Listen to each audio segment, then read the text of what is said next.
तो आज की इस क्लास में हम प्रीवियस ईयर क्वेश्चंस कर रहे हैं यूनिट थर्ड पे बेस्ड। यूनिट थर्ड हमारी सेट्स थी। तो फर्स्ट क्वेश्चन ये पूछा गया है, किस तरह से हम इसे सॉल्व करेंगे। ये क्वेश्चन पावर सेट पे बेस्ड है। ठीक है, पावर सेट मैंने बताया था क्या होता है। ठीक, तो कैसे हम इस क्वेश्चन को सॉल्व करेंगे। सॉल्यूशंस में देखो, सबसे पहले हम अज्यूम कर लें let A and B are two sets with elements m and n respectively। ठीक है, ये हमने अज्यूम कर लिया। तो इसका मतलब है numbers in A is given equal to m and numbers in B is equal to n। ठीक है, तो अब क्वेश्चन में क्या कहा है भाई, the total number of subsets की बात हो रही है। टोटल नंबर ऑफ सबसेट्स का जो कलेक्शन होता है वो एक पावर सेट होता है। पावर सेट को हम पी ए से डिनोट करते हैं। पी ए का मतलब हुआ पावर सेट ऑफ ए, और पी ब्रैकेट बी का मतलब हुआ power set of B. Power set of A का मतलब है सेट ए में कितने सबसेट्स पॉसिबल हैं, सेट ए से कितने सबसेट पॉसिबल हैं। ठीक है, इसी तरह से सेट बी में पावर सेट ऑफ बी का मतलब है बी में कितने सबसेट्स हैं उन सबका collection. That is our power set of B. तो इतना तो सबको समझ में आता है। तो अब यहाँ पे हमें देखना है टोटल नंबर ऑफ सबसेट्स। ठीक है, तो टोटल नंबर ऑफ सबसेट्स कितने होंगे। तो इसे अगर हम एन ऑफ पी ए से डिनोट करें तो ये फॉर्मूला होता है 2 टू दी पावर m। ठीक है, किसी भी गिवन सेट, कोई भी गिवन सेट है, अगर हम यहाँ पे नोट कर लें कोई भी गिवन सेट ए है। ठीक है, तो इस गिवन सेट ए का पावर सेट पी ए से हम डिनोट करेंगे।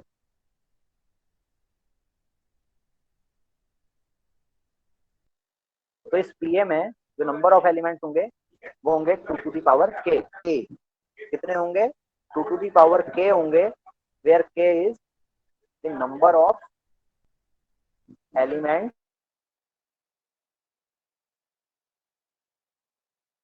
जैसे कोई सेट है, गिवन सेट है ए 1,2। तो इस 1,2 में टोटल कितने सबसेट्स पॉसिबल हैं, इसे हम पी ए से डिनोट करेंगे। तो जो सबसेट होंगे, पहला सबसेट पाई होगा,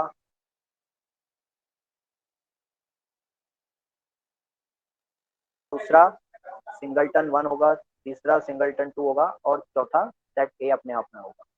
ठीक है, तो इस केस में 4 एलिमेंट है। तो 4 एलिमेंट का मतलब है 2 टू दी पावर 2, 4 एलिमेंट। तो 4 एलिमेंट पावर सेट में है और गिवन सेट में 2 एलिमेंट्स हैं। तो ये रिलेशन हो गया 2 टू दी पावर के, यानी पावर सेट में टोटल नंबर ऑफ सबसेट्स किसी गिवन सेट ए के कितने होंगे, 2 to the power k, where k is the number of elements in ए।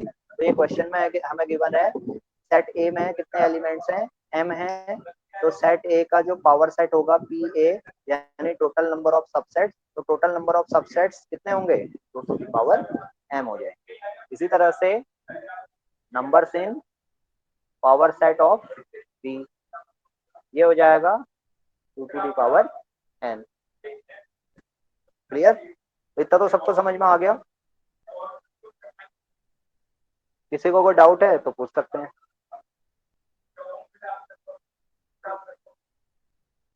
नहीं है कोई डाउट। ठीक है, तो अब आगे बढ़ते हैं। देखो, टोटल नंबर ऑफ सबसेट्स। ठीक है, तो numbers in P A, that is total number of subset, यही मीनिंग है। पी ए का मीनिंग है total number of subsets in first set A. This is equal to 2 to the power m and total number of subsets in set B is equal to 2 to the power n। तो सबसे पहले हमने total number of subsets यहाँ पे find कर दिया। ठीक है, अब क्वेश्चन क्या कह रहा है, देखो क्वेश्चन में आगे बढ़ते हैं। If the total number of subsets of first set is 56 more than the total number of subsets of second set. ठीक है, तो ये हमें गिवन है। तो अगर हम गिवन की बात करें तो गिवन में हम कहेंगे भाई total number of subsets of first set that is 2 to the power m is equal to 56 more, that is 56 more than the total number of subsets of second set. So total number of subsets in second set is 2 to the power n, but 2 to the power m, that is total number of subset in first set is more 56 more than the total number of subsets in second set. That means 2 to the power m will be equal to 2 to the power n plus 56। यही होगा। Yes sir. तो यहाँ से इसे हम इतना लिख सकते हैं 2 to the power m minus 2 to the power n is equal to 56 लिखा जा सकता है। तो अब हमें क्या करना है, m और n की वैल्यू फाइंड करनी है। तो ये एक इक्वेशन बन गई है। तो इस इक्वेशन को हम कैसे सॉल्व करेंगे, तो इसे हम होमोजेनियस इक्वेशन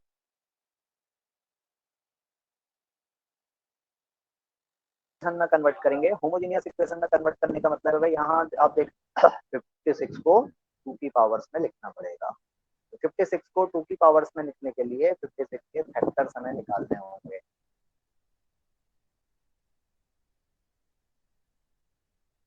तो 56 के फैक्टर्स अगर हम यहाँ पे निकालें, साइड में रफ में कर लें, तो 56 के फैक्टर्स हम इस तरह से निकाल सकते हैं। ठीक है, जैसे 2 से हम डिवाइड करते जाएंगे, तो 2 से डिवाइड करेंगे तो ये 28 टाइम्स डिवाइड होगा। फिर 28 को 2 से डिवाइड करेंगे 14 टाइम्स डिवाइड होगा। फिर 14 को 2 से डिवाइड करेंगे तो ये 7 टाइम्स करेंगे, तभी हमारे पास लास्ट में 1 मिलेगा। ठीक, तो ये इस तरह से हम करें तो इसका मतलब है 2 to the power m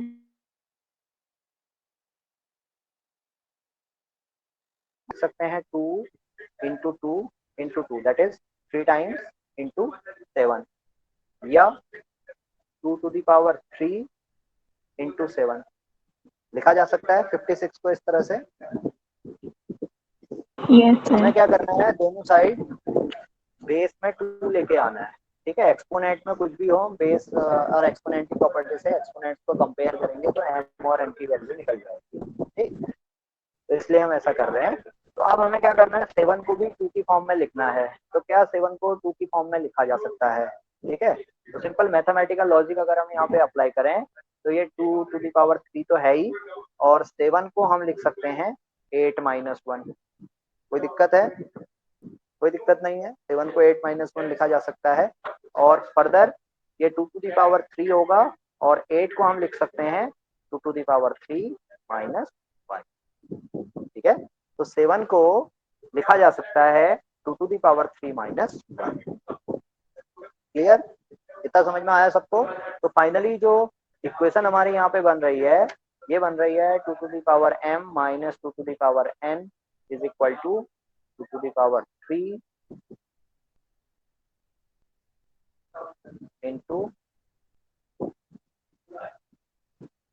2 to the power 3 minus 1। यही बन रहा है।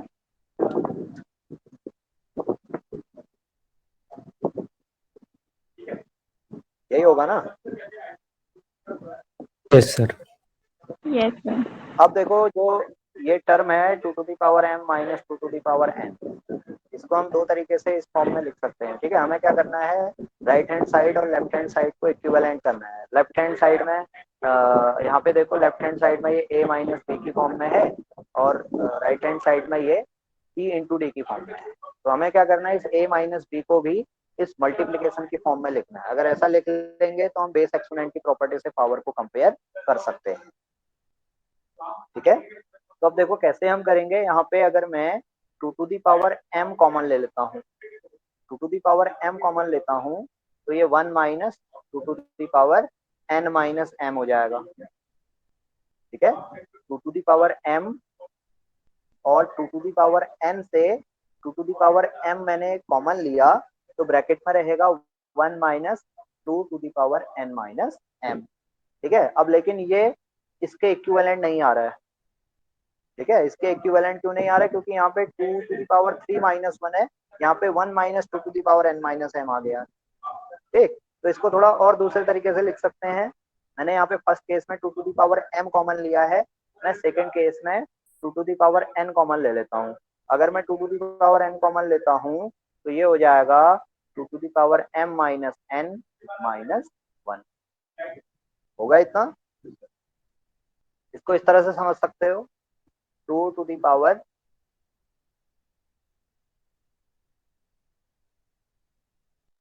- 2^5, ये दो टर्म है।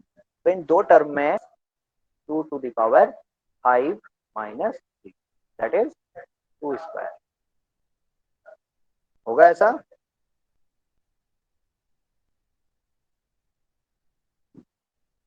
बच्चों ये समझ में आया सबको? Yes, sir.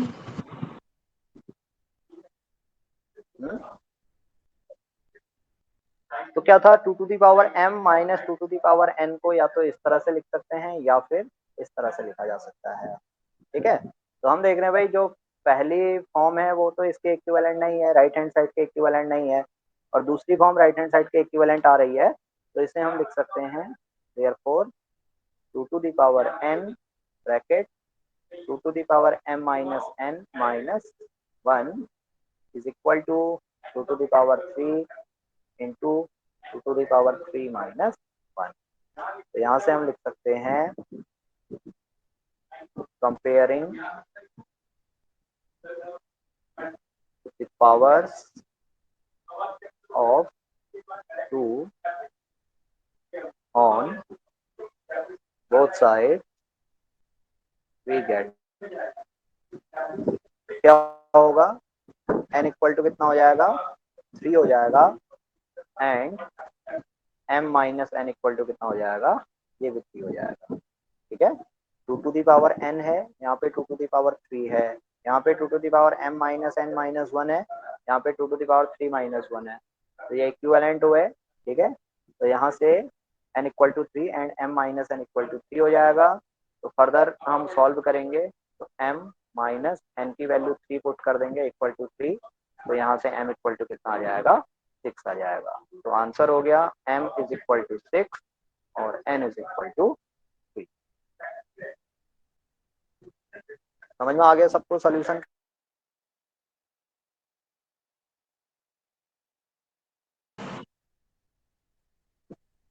तो अभी देखो second question,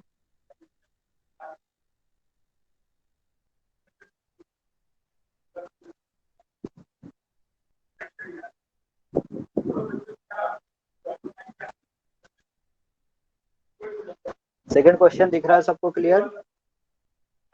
Yes, sir.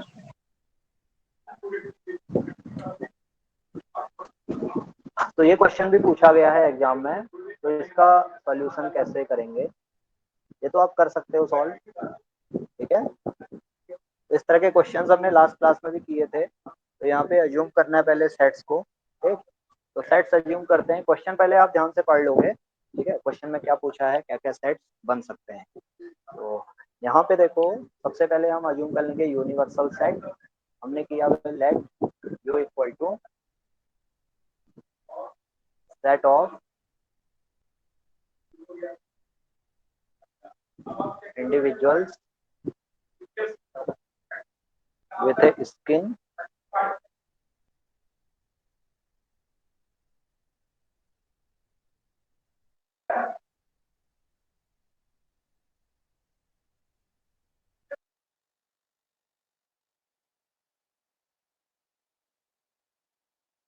disorder, ठीक है। देन हमने सेट ए कह लिया, सेट ए, अब ये कह रहा है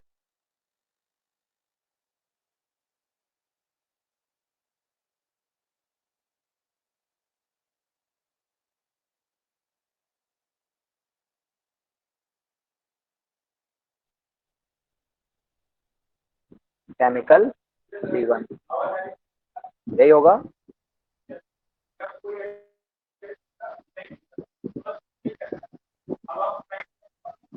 इसी तरह से सेट बी, ये हो जाएगा set of individual expose to chemical C2। यही होगा ना, स्क्रीन दिख रहा है सबको? Yes, sir.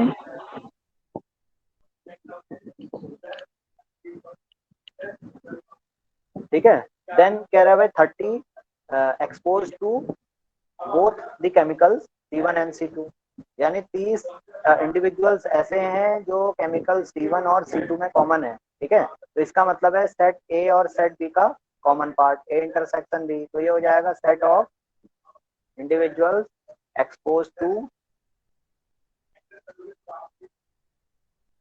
Chemicals C1 and C2। ये हमने अज्यूम कर लिया। अब ये अज्यूम किया तो numbers in universal set, numbers in universal set ये हो जाएगा 200 numbers in set A. Set A का मतलब है set of individuals expose to chemical C1। तो कितने एक्सपोज हुए हैं केमिकल C1 में?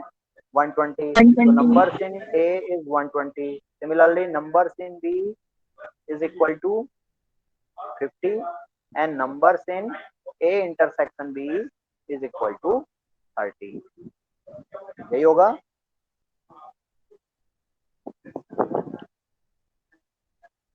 तो यही हमें गिवन है ना, इतना समझ में आ गया सबको?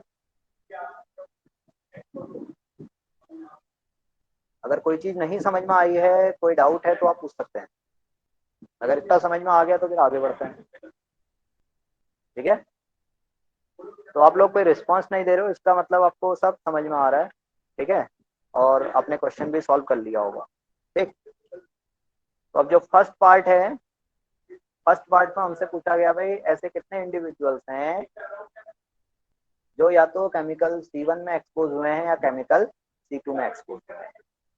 ठीक है, तो इसका मतलब है हमें फाइंड करना है नंबर्स इन ए और B, that is numbers in A union B.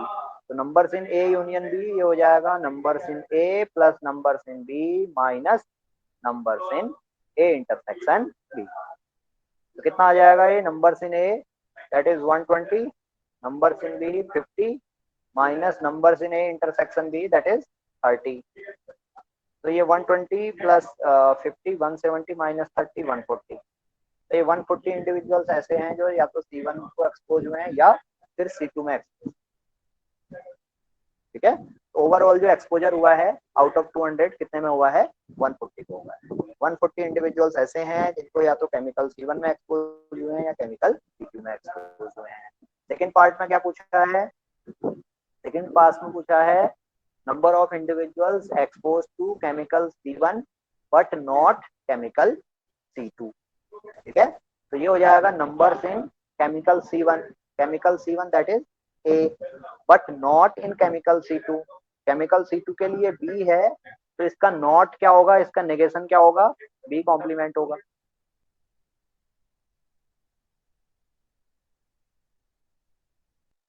ठीक है, जहाँ पे नॉट यूज होगा वहां पे कॉम्प्लीमेंट हम यूज करेंगे। ये जब हमने डेफिनेशन बताई थी वहां पे बताया था। ठीक, तो ये हो जाएगा नंबर्स इन ए। अब ये कह रहा है C1 but not chemical C2, यानी कॉमन पार्ट, कॉमन पार्ट किसका? ए और बी कॉम्प्लीमेंट का। तो numbers in A intersection B complement. अब ये हैं, तो अगर वेन डायग्राम का यूज करें तो वेन डायग्राम में ये हमारा इंडिविजुअल्स हैं जो केमिकल C1 में एक्सपोज हुए हैं और ये इंडिविजुअल्स हैं जो केमिकल C2 में एक्सपोज। ठीक है, सेट ए और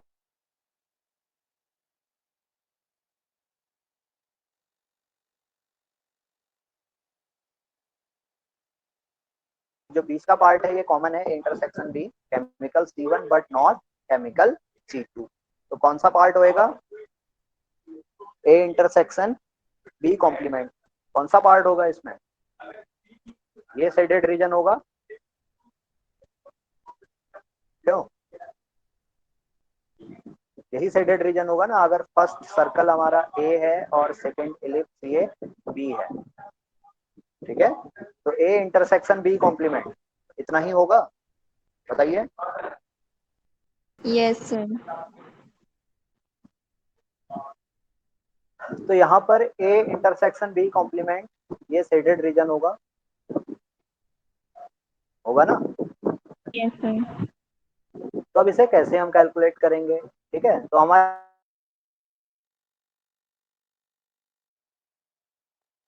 पास है और ये इंटरसेक्शन में कितने हैं ये भी पता है, ठीक है। तो ये पूरा सर्कल जो है ये ए है, अगर इसमें से हम ये इंटरसेक्शन पार्ट हटा दें तो हमें ये साइडेड रीजन मिल जाएगा, मिलेगा कि नहीं मिलेगा।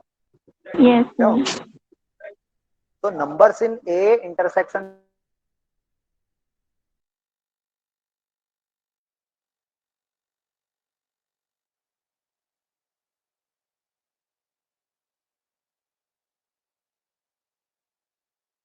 will be equal to numbers in A minus numbers in A intersection B, ठीक है। यहाँ पे वेन डायग्राम समझ में है, 120 numbers in A intersection B कितने हैं 30, तो this will be equal to 90। तो इसका मतलब है 90 इंडिविजुअल्स ऐसे हैं जो केमिकल C1 में एक्सपोज हुए हैं, केमिकल C2 में एक्सपोज नहीं हुए, ठीक है। इसी तरह से थर्ड पार्ट हो जाएगा chemical C2 but not in chemical C1, that is numbers in A complement intersection B, यही होगा ना third part, chemical C2 but not chemical C1, but not C1 का मतलब है C1 का सेट हमारा A है, नॉट का मतलब हो गया ए कॉम्प्लीमेंट, ठीक है। तो numbers in A complement intersection B, this will be equal to कितना होगा जल्दी बताओ फिर अब, numbers in B minus numbers in A intersection B, यही हो जाएगा। Yes sir. तो numbers in B 50, numbers in A intersection B 30, तो this will be equal to 20। तो ये इस क्वेश्चन का सॉल्यूशन हो गया, सिंपल क्वेश्चन है, 10 मार्क्स या 15 मार्क्स में पूछा है, ठीक है। तो थोड़ा सा लॉजिक आपको अप्लाई करना है और अगर आपको वेन डायग्राम समझ में आते हैं तो आप इस तरह के क्वेश्चन को इजीली सॉल्व कर सकते हो। अभी कोई डाउट है किसी को, कोई चीज नहीं समझ में आई है तो आप पूछ सकते हैं।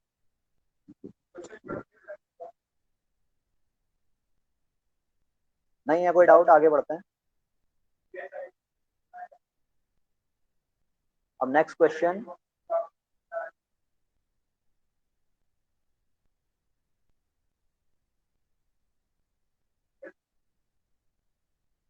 Question number 3।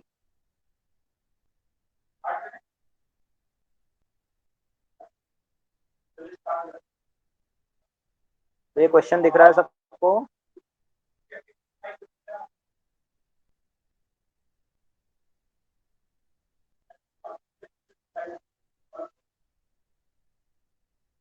क्वेश्चन 3 सबको दिख रहा है। Yes sir. ये क्वेश्चन हमने पीछे सॉल्व किया है किसी क्लास में,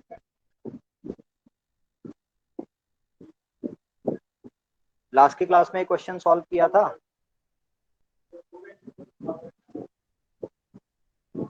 नहीं किया था ना। No sir. तो अभी इस क्वेश्चन को सॉल्व करना है, तो कैसे सॉल्व करेंगे, तो देखो फिर से यहाँ पे क्या करना पड़ेगा, सबसे पहले सेट समय अज्यूम करने पड़ेंगे, ठीक है। तो सेट्स अगर अज्यूम करें तो कितने सेट बनेंगे और क्या क्या इंफॉर्मेशन हमें गिवन है, ठीक है। तो हम यहाँ पे कंसिडर करते हैं let set A, set A हुआ मेडल्स इन फुटबॉल, ठीक है। सेट बी हो जाएगा मेडल्स इन बास्केटबॉल, और सेट सी हो जाएगा मेडल्स इन क्रिकेट, क्लियर। सबसे पहले तो हमने ये अज्यूम कर लिया, ठीक। तो ये कह रहा है college awarded 38 medals in football, 15 in basketball and 22 cricket, ठीक। और फिर if there medals went to A total of 58 men, यानी टोटल जो ये मेडल है तीनों के, ये टोटल कितने हैं 58 हैं, ठीक है, तो 58 ये इसको हम ये ले सकते हैं A union B union C. ठीक है, तो ये हो जाएगा टोटल मेडल्स, यही होगा क्यों। देन आगे 3 men got medals in all the 3 sports. अब ये 3 लोग ऐसे हैं जिनको तीनों स्पोर्ट्स में मेडल मिला, यानी तीनों कॉमन है ये। ठीक है, तो इसका मतलब है A intersection B intersection C, ये कॉमन पोर्शन हो जाएगा। ठीक है, तो यहाँ पे गिवन की बात करें तो numbers in A, numbers in ए 38 होगा, नंबर्स इन बी 15 हो जाएगा, नंबर्स इन सी 20 होगा, नंबर्स इन ए और बी और सी तीनों को मिला के ये कितना होगा 58, और तीनों में common A B and C, numbers in A B and C कितने हैं 3 है। इसके अलावा क्या इंफॉर्मेशन गिवन है, ये इंफॉर्मेशन गिवन है, इतना समझ में आ गया सबको क्यों।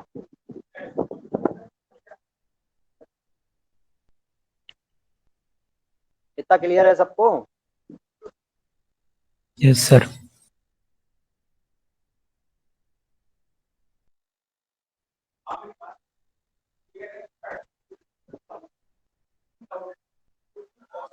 तो यहां से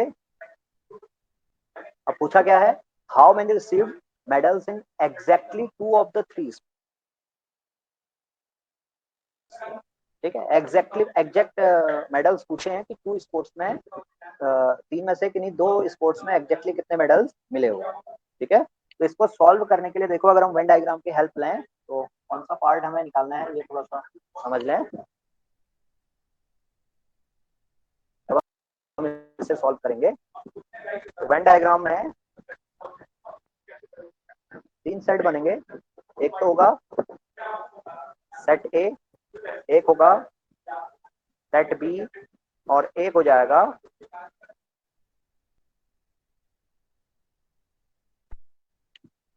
ये हुआ सेट ए, ये हुआ सेट बी, और ये हुआ सेट सी। ठीक है, हमसे पूछा गया how many received medals in exactly 2 of the 3। Exactly 2 of the 3 का मतलब है भाई एग्जैक्टली 2 में कहाँ होगा, एक तो ये होगा ए इंटरसेक्शन सी वाला पार्ट, एक होगा बी इंटरसेक्शन सी वाला पार्ट, ये वाला पार्ट जो सेट किया है मैंने, और एक होगा ए इंटरसेक्शन बी वाला पार्ट। ठीक है, ये जो बीच वाला पार्ट है ये इंक्लूड नहीं होगा, ये बीच वाला पार्ट कौन सा, ये वाला जो रेड,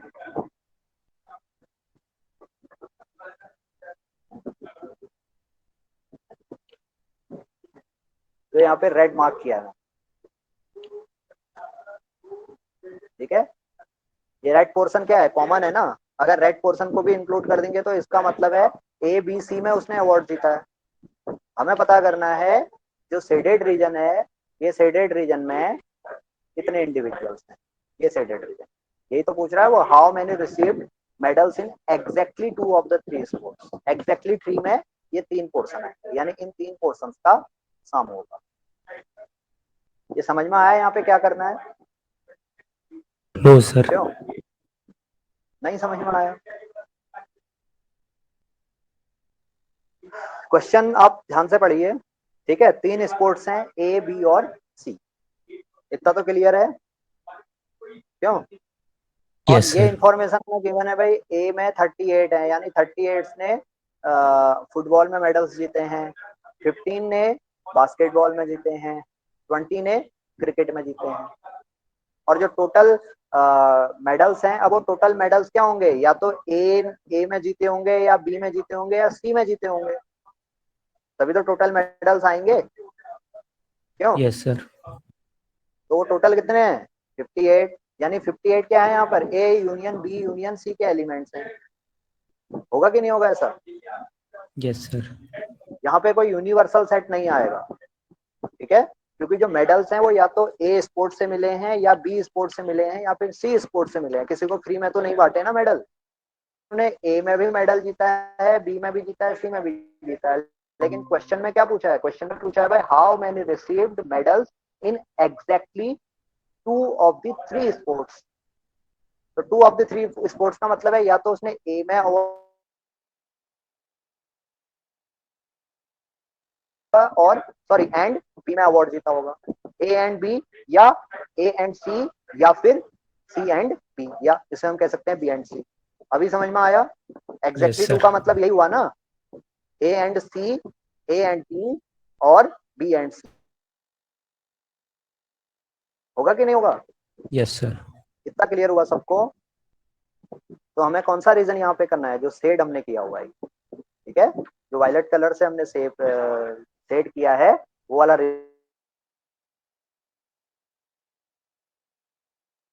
तो अब सिंपल कॉन्सेप्ट समझ में आ गया होगा क्या करना है। अब कैसे सॉल्व करना है, इसके लिए हमारे पास फॉर्मूला है। फॉर्मूला क्या है? Numbers in A union B union C. तो ये फॉर्मूला क्या होता है? ये होता है numbers in A plus numbers in B plus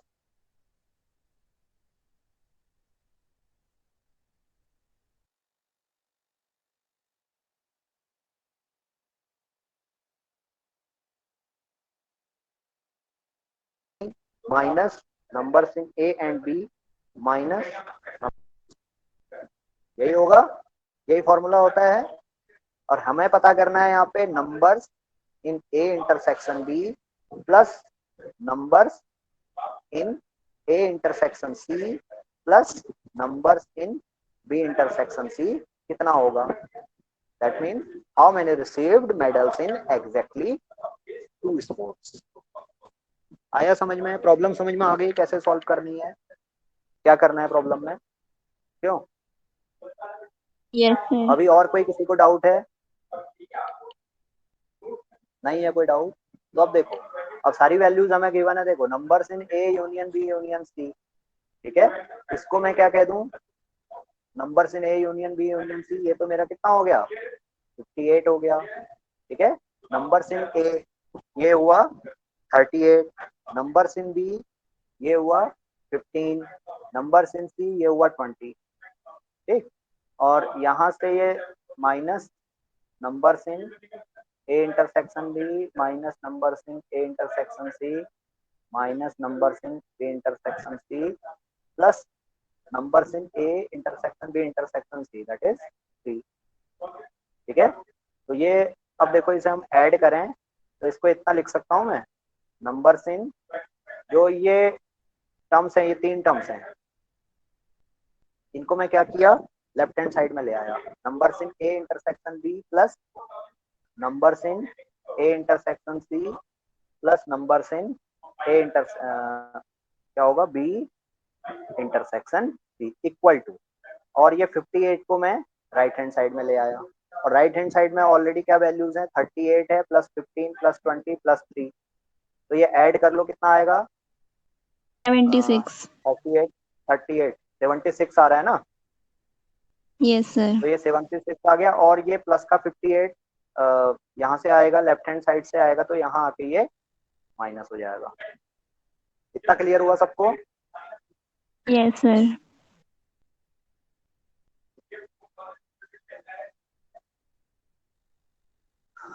तो ये कितना हो रहा है, 76 माइनस 58, 18. ये हो रहा है 18, ठीक। इतना क्लियर हुआ? Yes, sir. ठीक है। तो अब यहाँ पे ध्यान देना, जो शेडेड रीजन है ये shaded region A intersection B नहीं है, ठीक है। ए इंटरसेक्शन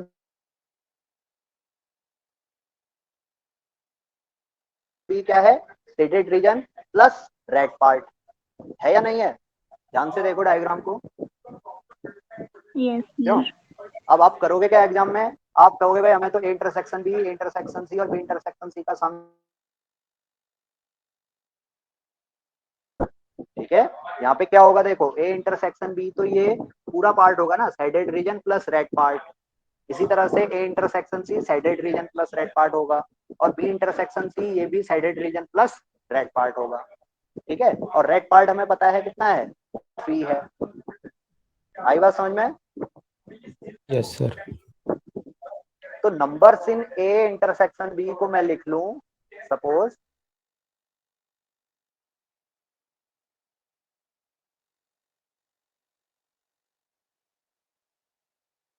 लिखा जा सकता है, क्यों? Yes sir.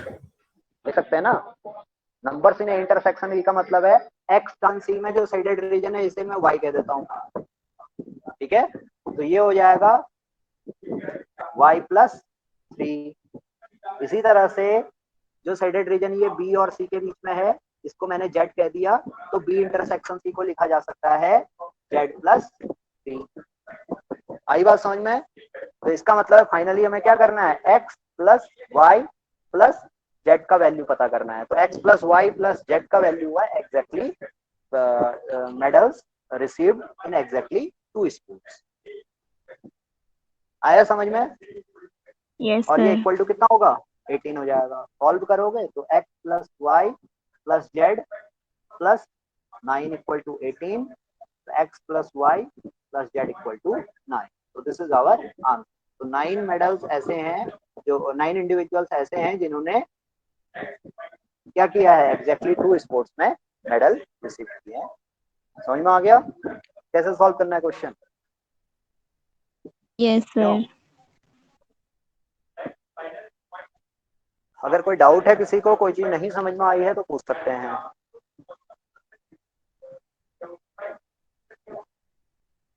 सब समझ में आ गया? तो चलो अभी नेक्स्ट क्वेश्चन देखते हैं।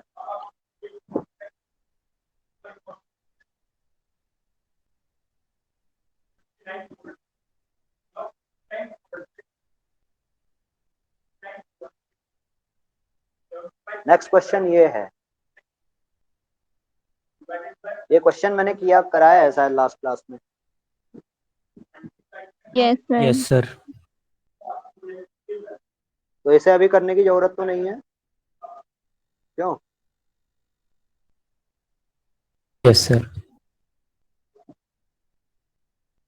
और ये वाला जो क्वेश्चन है ना ये रिपीट हुआ है, ठीक है? ये क्वेश्चन इसे आप इम्पोर्टेंट रिमार्क कर लेना, ये 8 मार्क्स में ये रिपीट हुआ है। रिपीट मीन्स ये 2019 में भी पूछा है, 2018 में भी पूछा है इस तरह, और 2015 में भी पूछा है।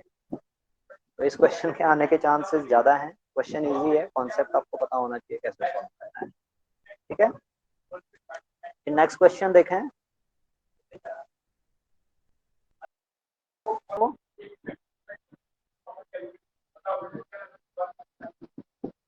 नेक्स्ट क्वेश्चन नंबर 5, ये स्क्रीन पे दिख रहा है सभी को? Yes yes sir. सर। तो ये तो सिंपल क्वेश्चन है, सॉल्व कर लोगे खुद से? Yes sir. क्यों? यस अब सर। जैसे ए यूनियन बी यहाँ पे फाइंड करना है, तो ए यूनियन बी का मतलब है एलिमेंट इन ए और बी। कितना हो जाएगा, एलिमेंट ए के एलिमेंट्स लिख लोगे पहले, ठीक है? अब ए के एलिमेंट्स लिख लो 3, 5, 7, 9। अब साथ में बी के एलिमेंट्स भी लिखो, और जो रिपीट हुआ है उसे नहीं लिखोगे। तो यहाँ पे 1 आ जाएगा, 3 रिपीट हुआ है तो उसे नहीं लिखेंगे, 5 रिपीट हुआ है तो उसे भी नहीं लिखेंगे। तो ये सेट हो गया, ए यूनियन बी हो गया यहाँ पे 3, 5, 7, 9, 1। या इसको अगर ऑर्डर में लिख लेते हो तो ये 1, 3, 5, 7 और 9, ठीक है? तो ये ए यूनियन बी हो जाएगा। इसी तरह से बी इंटरसेक्शन सी, सी माइनस ए। अब ये बाकी पार्ट्स आप करोगे इसे, ठीक है? ये एज ए होमवर्क हो गया आपके लिए, ठीक? तो ये क्वेश्चंस हो गए previous year questions. Next class में कार्टेशियन प्रोडक्ट क्या होता है और उस पे बेस्ड क्वेश्चंस हम देखेंगे, तो ये यूनिट हमारी कंप्लीट हो जाएगी, ठीक है?